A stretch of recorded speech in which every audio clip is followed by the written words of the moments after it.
ایک راس ہے، میں بائک نہیں چلے میرے اوپر کر کے، یہ صحیح نہیں ہے، یہ ڈائریکشن صحیح ہے نہیں ہے، صحیح کیا ہے اس ڈائریکشن میں ہونا چاہیے.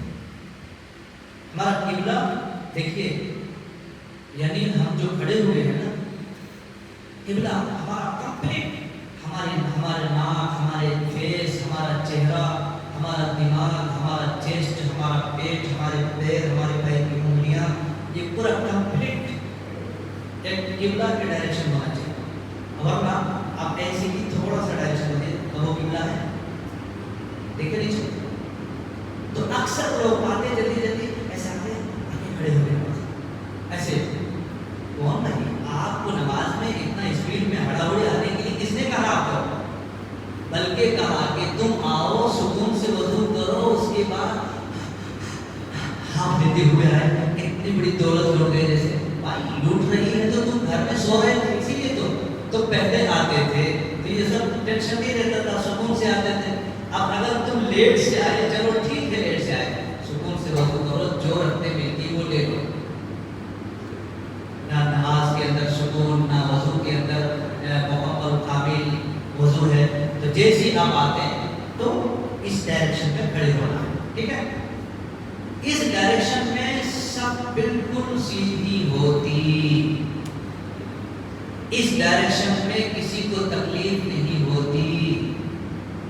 آپ کا موڑھا سے موڑھا لگ جائے گا، قدم سے قدم لگ جائے گا، پیر سے پیر مل جائے گا، سب سیٹ ہو جائے گا، سب سیٹ ہو جائے گا. ہم اپنا فریم کو بدل دیے ہیں، فریم بدل دیے. بھائی میرے چشمے میں آپ کا جو ہے گلاس نہیں رکھ سکتا، اگر اس میں جوڑ کریں گے تو کیا ہوگا؟ فورس کریں گے تو کیا ہوگا؟ ٹوٹ جائے گا. اسی طریقے سے ہم نماز کے اندر ایسے فورس کر رہے ہیں تو نماز ٹوٹ جا رہی ہے، ختم ہو جا رہی ہے. اور انسان کو ہیپی ہو رہا ہے کیا؟ میں نماز پڑھ لیا. اس لیے یہ ڈائریکشن پہ ہونا چاہیے. چاہے وہ میں بتا رہا ہوں، چاہے وہ نیا آدمی ہو، چاہے 1947 کے اہل حدیث ہو، سب کو اس کو اصلاح کرنے کی ضرورت ہے، سب کو اس کو اصلاح کرنے کی ضرورت ہے. ایسا تھوڑا ہے کہ وہ خاندانی وہ ہے. اسلام میں خاندانی پاندانی کچھ بھی نہیں. جو آدمی صحیح چیز لے کے رکھا، لہذا یہ ڈائریکشن ہونا چاہیے. اور یہ ڈائریکشن کی بات دیکھو میرے طرف سیدھے، یہ ہاتھ ہے، بعض لوگ کیا کرتے ہیں کھڑے ہو گئے، کیسے آئے کھڑے ہو گئے. اچھا بھگائے کیا بھگائے کی بھگائے. یہ ہماری ہتھیلی جو ہے نا، یہ دیکھیے اللہ اکبر، سارے انگلیوں کے بیچ میں گیپ رہنا چاہیے. یہ ہتھیلی بھی قبلہ کی طرف ہونا چاہیے. بعض لوگ ایسے ہاتھ کا میرے طرف دیکھو آئے، یہ کیا ہے؟ ٹھیک ہے، بعض لوگ آئے، اچھا بعض لوگ کیا ہے ہاتھ لائے نیچے سے نیچے جھاڑ دی. بس اللہ کے بندو، اگر آپ اپنی عبادت، اپنی نماز کی عزت کرنا چاہتے ہو، نبی کے مطابق فالو ہونا چاہتے ہو، تو میں اپیل کروں گا آپ لوگوں سے، میری اس بات کو سمجھو. اگر کہیں گے آپ حدیث بتاؤ تو میں نے بتایا نا، یہی تھیٹر روم ہے، میں یہیں پر آپریشن کرتے رہتا ہوں اور لوگ الحمدللہ اس کو مانتے ہیں. ابو داؤد ابھی منگا ہوگا کہ نبی صلی اللہ علیہ وسلم کیسے کھڑے ہوتے تھے، کیسے نماز پڑھے، ہاتھ کہاں باندھے، کس ڈائریکشن میں ہاتھ باندھے، کون سا ہاتھ اوپر رکھے، کون سا ہاتھ نیچے رکھے، دونوں ہاتھ کو سینے پہ رکھے، اور وہ فی الصلاۃ، اور آپ نماز میں ہوتے تھے، سلام میں ہوتے. کچھ لوگ ایسے سامنے مانگتے ہیں، غلط ہے. ٹھیک ہے، کچھ لوگ جو ہے ایسا مانگتے ہیں، غلط ہے. کچھ لوگ ایسا مانگتے ہیں، یہ تو بالکل ڈبل غلط ہے. ٹھیک ہے، تو ایسا رانگ، ایسا بھی رانگ، ایسا بھی رانگ، یہ رائٹ ہے، یہ بھی رانگ ہے. یہ انگلیاں آپ کی باہر نہیں جانا، یہ بارڈر سے باہر نہیں جانا، یہ بارڈر سے باہر نہیں جانا، اس کے اندر ہی رہنا. امام بخاری رحمۃ اللہ نے ذرا کے لے کے وہ یہاں تک. ٹھیک ہے، یہ صرف یہ اتنا کر کے اگر آپ مانیں گے نا، اور یہ دونوں ہاتھ کو آپ ناپ کے نیچے امام بخاری رحمۃ اللہ علیہ ذرا کا لفظ لے کے آئے تو لوگوں کو سمجھ میں نہیں آتا.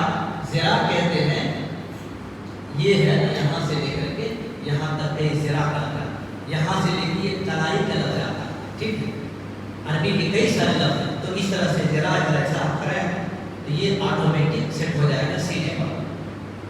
اس کو سیٹ کرنے کی ضرورت نہیں, اس میں اور کوئی فریم بٹھانے کی ضرورت نہیں. ہر آدمی کا ہاتھ چاہے چھوٹا ہو چاہے بڑا ہو, یہاں سے لے کے یہاں تک جو آدمی ہو اس کا سب سے برابر ہے. آپ کا الگ ہے, میرا الگ ہے, چھوٹے بچے کا الگ ہے, بڑے بچے سب کا الگ ہے, سب. لیکن ہاتھ باندھنے کا انداز سب ایسے ہے, اور جیسے ہم ہاتھ باندھیں گے تو انسان کو پھر ایسا کرنے کی ضرورت نہیں ہے. لوگ ایسا کر کے کھڑے ہو جاتے ہیں, ارے بھائی نماز ہوتے ہوتے تو بے ہوش ہو جاؤ گے, اکڑ جائے گی یہ سب پوری ساری چیزیں. تو اس طرح سے یہاں آرام سے سکون سے. اب دیکھیے, اب یہ اس ڈائریکشن میں کھڑے ہو گئے تو کسی کو تکلیف ہوگی, سکون لگے گا اس کو نماز پڑھنے میں. تو یہ ہاتھ باندھنے کا ڈائریکشن جو اللہ کے نبی صلی اللہ علیہ وسلم نے بیان کیا ہے, جی جو ابو داؤد کے اندر روایت ہے, اس کے اندر اشرائے مبشرہ بھی ہیں, جنت کے بشارت دیے جانے والے لوگوں میں سے ہیں. اور ایک آدمی آئے کہا کہ میں آپ لوگوں کو نماز نبوی بتاؤں, نبی کے نماز کا طریقہ بتاؤں. کہا آپ کے اگر تمہیں معلوم ہے تو بیان کرو. وہ بیان کرنے کے بعد کہا یس, آپ نے جو بیان کیا یہی نماز نبی کی تھی. اور ابو داؤد کے اندر وہ حدیث موجود ہے. اب جو بھی ہے مسلکی طور پر میرے بھائی, یہاں مسلک کی بات نہیں, یہاں مقصد کی بات ہے. اللہ رب العالمین آپ کو کل قیامت کے دن مسلک نہیں پوچھے گا, سمجھ رہے نا.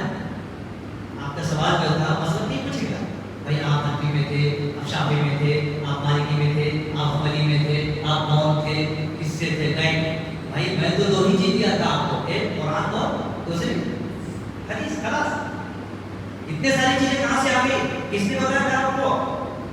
ہمارے آپ کے پاس کوئی جواب نہیں ہے. اللہ حفاظت فرمائے. مجھے امید ہے کہ آپ لوگ اس ڈائریکشن کو سمجھ گئے ہوں, اور اگر پھر بھی کسی کو کنفیوز ہے تو الحمدللہ آپ میرے سے ملیں. جو بات میں نے آپ کو بتایا ہے وہ حدیث میں بتائے بغیر میرا قدم نہیں چھوڑا. ٹھیک ہے.